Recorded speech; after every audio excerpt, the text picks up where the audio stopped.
Welcome back to Tabletop Assault. I'm Ross, and today I'm going to give you my thoughts on the Leviathan box set, specifically on the Tyranid side. Now, these are my personal views, of course, and I'm going to give you an idea of what I think of the models themselves in each of the unit, think if they're pretty good, and also if that unit is necessary, whether the update to the model itself was necessary or the addition of the new unit is. Now, when it comes to Tyranids, they're a bit of a difference of the Space Marines, where Space Marines have had a lot of new units in the past two editions. Tyranids, I believe, have only had one new unit. So it's easy to say, oh, every new additional unit is welcome, Tyranids players have not had anything new, and so I could say yes to everything here, but that would be a bit boring. I'm going to say no to some, but I do get the argument. It's been over half a decade, they've only had one new unit. This is an absolute welcome addition to the Tyranid side. So with that, let's have a look at the units.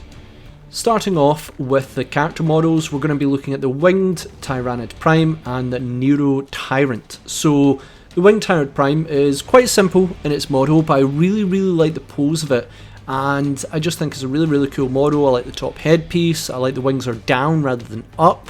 I think that's really cool, and as a needed model, I think it's quite good. I'm a bit surprised this was not an option previously, but it does give them the option of being able to be rapidly moving across the field, supporting units they want to support, or just rapidly redeploy where they needed to be. They were quite fast beforehand, but certainly adding wings does add a huge amount of manoeuvrability. Now the Nuerotyrant, on the other hand, is an absolute glorious model. It's terrifying, it's disgusting, it's possibly my favourite model that I saw when it came to the new box set. I thought it was absolutely excellent. And was it needed?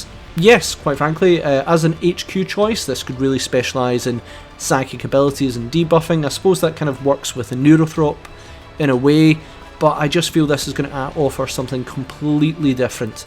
I'm really excited to see what it does rule-wise. I think it's a fantastic model and can't wait to see more of it.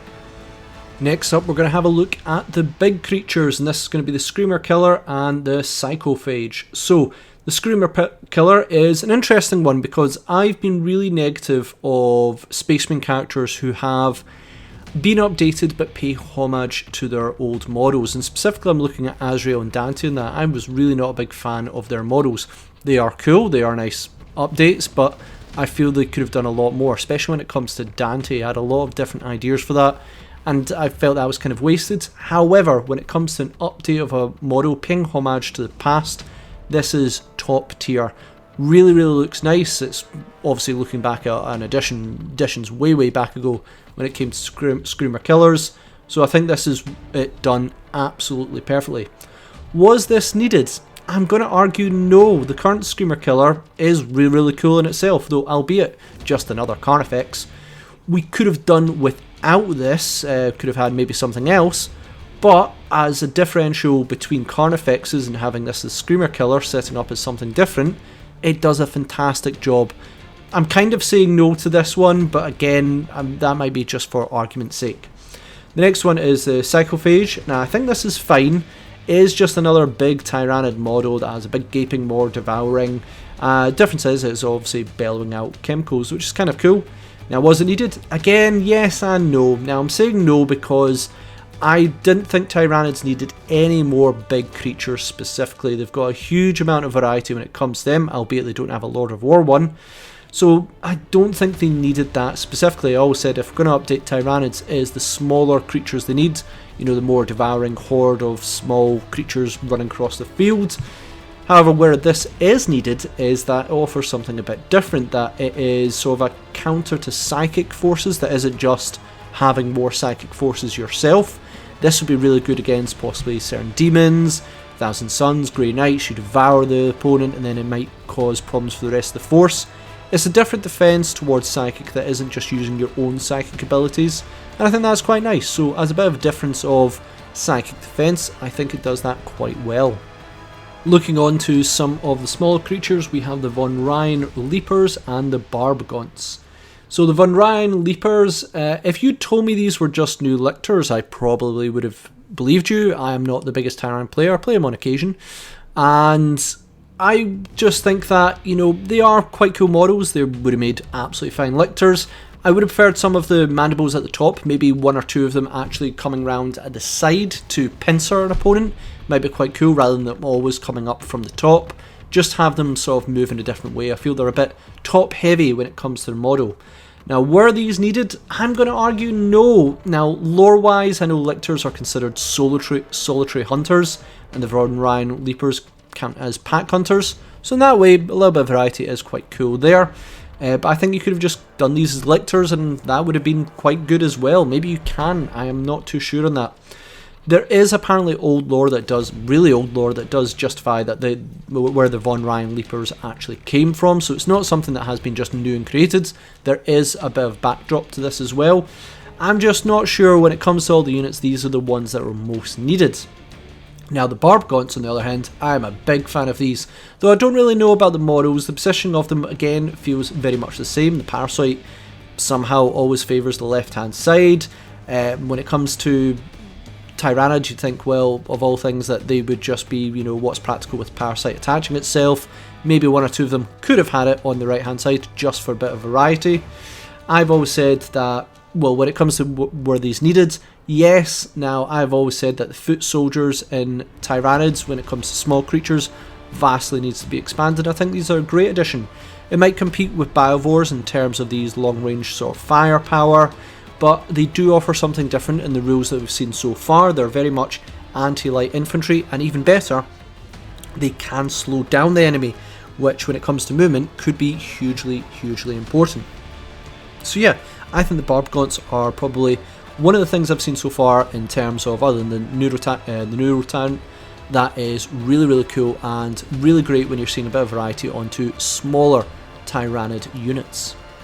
And finally, we get to the sort of foot soldiers of the new additions or updates for the Tyranids with the Nuerogaunts and the Termagaunts.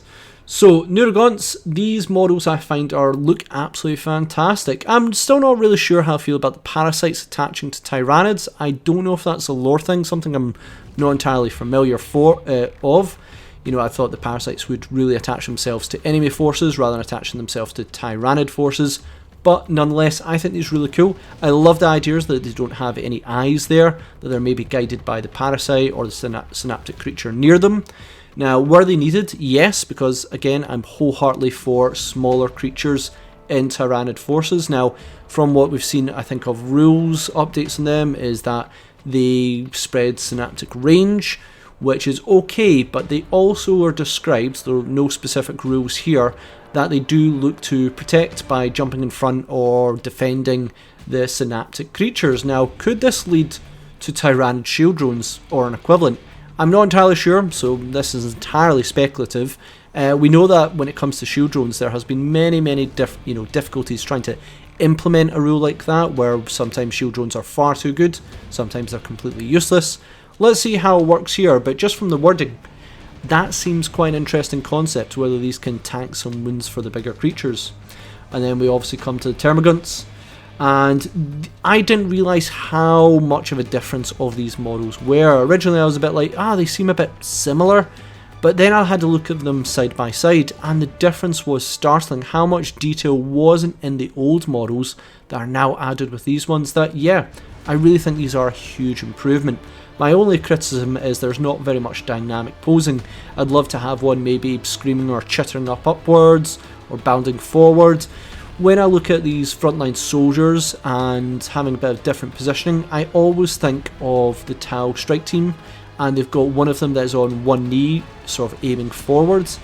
As a different variety in posing, I think that is fantastic. I wish there was more variety in posing like that with forces sometimes. And I find this a little bit same. They all just seem to be moving the same way, and you could argue that they're a mass horde that move one way. When you've got 90 of these, you'd imagine some of them would be positioned a little bit differently.